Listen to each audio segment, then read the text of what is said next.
You could honestly argue the biggest steal in the 2024 NFL Draft was Brian Thomas Jr. Coming out of LSU, many expected him to be really good, but he was seen as the sidekick to Malik Neighbors and not that elite of a prospect on his own. Instead, he ended up torching the NFL at Jacksonville in his rookie season, and now has one of the highest ceilings and most promise of any receiver in the NFL. He was not ranked that highly coming out of high school. I mean, honestly, in the grand scheme of things, he was, but there were actually 12 wide receivers that scouts thought would be better than Brian Thomas Jr. In today's video, I'm going to talk about the 12 receivers that were ranked ahead of Brian Thomas Jr. coming out of high school, who they were, and what ended up happening to them. But before we get started, if you're a big fan of college football, be sure to subscribe to the channel, leave a like if you support today's video, and let me know what player, team, topic, or situation I can cover next. Now let's get started and talk about the 12 receivers ranked higher than Brian Thomas Jr. Okay, so at number 12 we have Beau Collins. He was ranked at 12, and he was a 4-star receiver coming out of St. John Bosco High School in California, where DJ Uyunglele went. DJ signed with Clemson in 2020, and Beau decided to follow him in the class of 2021. At 6'3" and 200 pounds, he had receiver 1 potential, honestly. As a freshman at Clemson, Beau got onto the field a lot, catching 31 passes for 407 yards and 3 touchdowns. He then took over as the 3rd or 4th receiver his sophomore year, having 22 catches for 373 yards and 5 scores. His junior season ended up being even better, catching 38 passes for 510 yards and 3 touchdowns. After the year, he decided to enter the transfer portal and actually ended up at Notre Dame, where this past season he had 41 catches for 490 yards and 3 touchdowns. He decided to declare for the 2025 NFL Draft and is honestly currently considered a late-round draft pick with upside. This guy ended up having a decent college career, but was nowhere near the level of Brian Thomas Jr. Chris Hilton is pretty much the same story, as he was the 11th ranked receiver on this list. He was a 4-star out of Zachary, Louisiana, by way of Zachary High School, and he was the 3rd best player in the entire state and committed to LSU.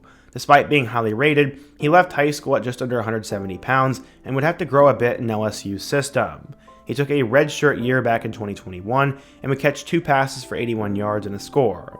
All of that production came on 1 pass. Coming back the next year in 2022, he was still a reserve receiver, catching 7 passes for 109 yards and no touchdowns. His redshirt sophomore year in 2023, he'd end up catching 13 passes for 225 yards and 2 scores, and he improved to 9 catches for 243 yards in 2024. He hasn't had his breakthrough year just yet, but a lot of LSU insiders are projecting him to be one of the best weapons at LSU this year and could finally live up to all that potential. For now, I'd say the jury is still out with Hilton. Right in front of Hilton was Christian Leary. He was an undersized speedster at receiver who was ranked 10th in the 24/7 Sports composite. He was a 4-star recruit coming out of Edgewater High School in Orlando and the 14th best player in the state. Leary would end up choosing to go to Alabama, but his college career has been sort of hectic. He didn't play much at all at Bama, as in his freshman year in 2021, he caught 2 passes for 4 yards, and one of those was a touchdown. He then would follow it up his redshirt sophomore season in 2022, where he'd catch 1 pass for 6 yards. Since the receiver room at Bama was stacked and he wasn't getting anywhere, he hit the transfer portal and ended up at Georgia Tech for 2023. With the Yellow Jackets, Leary had 25 receptions for 309 yards and 2 scores, and also ran kickoffs for them. About halfway through the 2024 season, he left the team after having just 3 catches, and would hit the portal and is now at Western Michigan for the upcoming season. It's safe to say that Christian Leary has been somewhat of a bust. Up next, we would talk about another LSU player in Deion Smith. He was a 4-star prospect and the 9th best receiver in the class of 2021, coming out of Jackson Academy in Jackson, Mississippi. He became the top player in the state and chose to sign with LSU. His story is also all over the place, as while he was a freshman, he had 186 yards and 2 touchdowns, but he was hurt early on and decided after the year to transfer to Ole Miss. But before they could sign him officially, his academics came in and he wasn't able to transfer to Ole Miss. He ended up at Holmes Community College, where he had over 1,000 yards and 12 touchdowns in 2022. He would then sign again with Ole Miss for the 2023 season, but his grades weren't good enough, so he had to take more classes somewhere else. Those classes weren't even good enough for 2024, so he's now having to beg teams to take him despite how low his grades are for 2025, which is now his last season of eligibility. I have no idea what's going on with Deion Smith, as it seems he has plenty of potential, but just can't get on the field. Okay, ranked in front of him was our first huge gem of the list, and that was Xavier Worthy. He was the 8th best receiver prospect in the class of 2021 and the 4th best player in the state of California. He would choose to go to Texas after signing with Michigan. Despite his size at 6'1", he was very frail at 160 pounds, but his speed made up for it.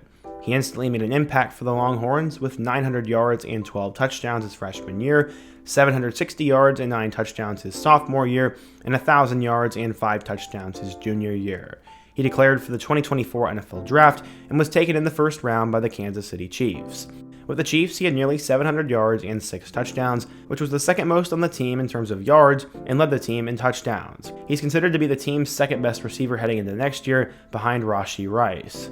Xavier Worthy was definitely a hit, but Dante Thornton has struggled so far. He was the 7th best receiver in the class of 2021 and the 2nd best player in the state of Maryland, coming out of Mount St. Joseph High School in Baltimore. He chose to go across the country and commit to the University of Oregon, and at 6'4", he had good height, so there was good reason why he was so highly rated. His freshman year at Oregon, he ended up having 175 yards and 2 touchdowns, and he grew his sophomore year to have 366 yards and a touchdown. But after the season was over, he entered the transfer portal and ended up going to Tennessee, where he became one of their top targets.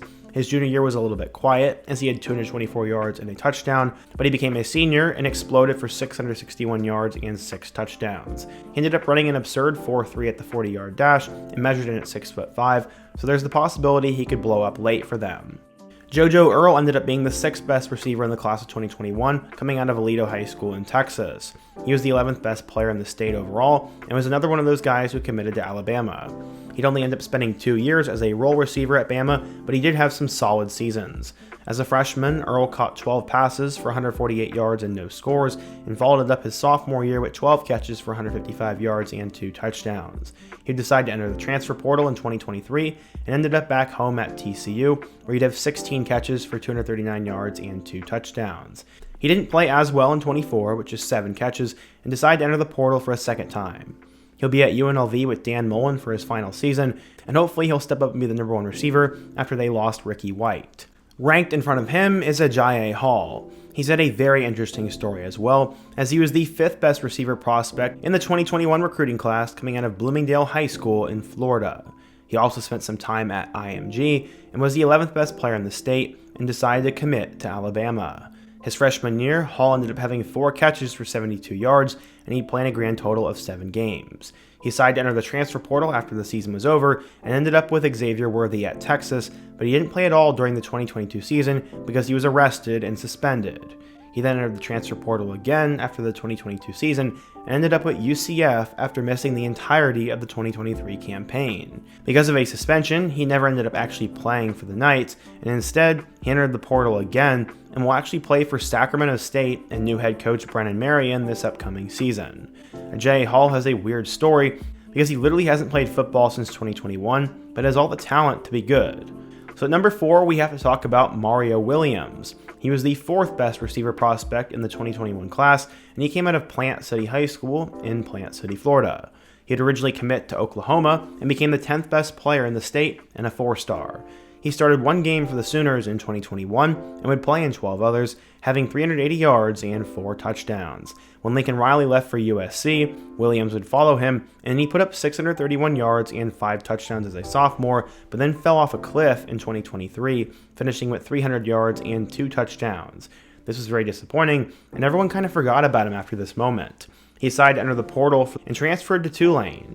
He ended up having a breakout season and became one of the best group of 5 receivers in the nation, having over 1,000 receiving yards and 6 touchdowns, and led the American Conference. He ended up saving his career while he was at Tulane and is considered one of the more underrated prospects in the 2025 draft. Many think he'll be drafted in the 6th or 7th round, but I could see him totally being a steal and making a big impact in the NFL. So yeah, Mario Williams ended up falling off a bit, but he saved his career after a couple of pit stops. A super huge name in the 2021 class was Troy Franklin. He was considered the 3rd best receiver prospect in the nation and a 4-star coming out of Menlo Atherton High School in the state of California. He was the 2nd best prospect in the state and ended up committing to play for Oregon.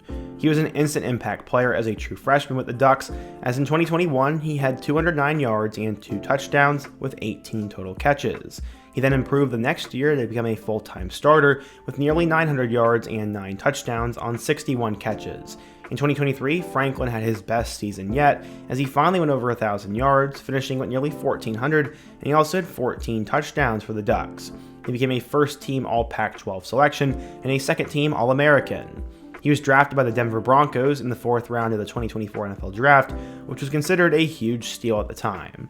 As a rookie in 2024, he ended up having 28 catches for 263 yards and 2 touchdowns, and he's now playing with his former teammate Bo Nix. Franklin still has a high ceiling and definitely deserved to be ranked super highly in the 2021 class. At number 2, we had a huge name, and that was Ja'Cory Brooks. He was considered the second best receiver in the class of 2021 and went to IMG Academy after being at Booker T. Washington High School in Miami. He was one of 4 top 12 receivers to commit to the Crimson Tide in the class of 2021, and this guy was a 5-star. Everyone thought he was the next big thing and the next great player for the Crimson Tide. Honestly, it looked that way a bit, as a true freshman in 2021, Brooks had 15 catches for 192 yards and 2 touchdowns. He then blew up in 2022, finishing with 39 catches for 674 yards and 8 touchdowns, becoming one of Alabama's top targets. But in 2023, he only had 3 catches for 30 yards and had no touchdowns. He decided to enter the transfer portal before the season was over and would end up at Louisville for 2024. Literally everyone in the world forgot about this guy after he was a 5-star and the next big thing at Bama. How did he end up doing at Louisville? Well, he had 61 catches for 1,013 yards and 9 touchdowns. He successfully saved his career, and now he's considered a top 300 player in this year's draft class, which does mean he'll probably be a 6th or 7th round pick, but there are a lot of teams that'll probably think very highly of him because he was a 5-star, ended up playing at Bama, and had decent production. Him and Mario Williams are pretty similar to me, as guys who sort of peaked early and saved their careers at the end, but aren't really getting enough credit for it. Finally, the number 1 player in the country who was ranked ahead of Brian Thomas Jr. was Emeka Egbuka. He was a 5-star recruit coming out of Steilacoom High School in Washington and was considered a 5-star and the second best player in the state. He decided to commit to Ohio State and followed in the Brian Hartline receiver pipeline. He played in 11 games as a true freshman in 2021 with 9 catches for 191 yards and no touchdowns. Egbuka would explode in 2022 though, with nearly 1,200 yards and 10 scores. He took a step back in 2023 because of Marvin Harrison Jr. and finished with about 500 yards and 5 scores, but again, he blew up in 2024. He set the school career receptions record at 205 and had 81 receptions for 1,000 yards and 10 touchdowns as Ohio State won the national championship. He's considered a plug-and-play type prospect at receiver and will go somewhere in the 1st round of this year's draft class. He'll likely be an immediate starter wherever he goes, and Egbuka lived up to his 5-star status. Okay, so looking back at things, Brian Thomas obviously had an incredible season in 2024 in the NFL, and while they also got his ranking wrong, there were a decent chunk of players who were really good ahead of him. I mean, Xavier Worthy was a 1st-round pick, Troy Franklin was an All-American, Emeka Egbuka set the school record, and both Ja'Cory Brooks and Mario Williams had their moments and will also get drafted. Ultimately, I would probably place Brian Thomas Jr. second behind Egbuka if I had to re-rank things, but for now, we'll see if Thomas was a one-year wonder or if he can become one of the best players in the league. What do you guys think though? How good do you think Brian Thomas Jr. will continue to be? Which of these receivers should not have been ranked higher than him? And what player or year should I do this video for next? I've already done one on Brock Bowers as well, so be sure to check that out. Leave a like if you want to support today's video, subscribe if you're new, and all the other videos on the end screen. Hope to see you guys again soon, but until next time, peace.